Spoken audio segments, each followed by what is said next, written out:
Governor General, or they do it. So it should have been gazetted. But again, to me, it's just the formalities.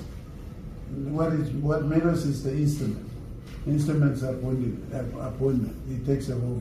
It's nothing to do with the judge. If somebody deserves not to put gazetted, that does not qualify and disqualify him.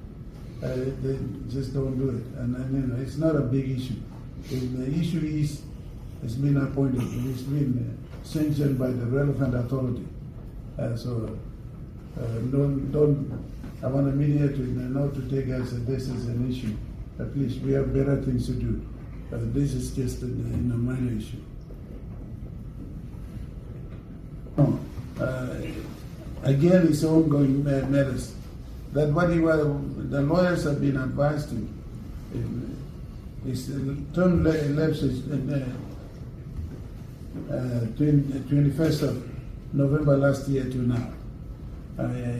He didn't know, we didn't know it. Now that we realize that that's something, what they do is the court resumes, then, relevant lawyers will file necessary documents to take it up with the judge, and then they'll decide on the questions.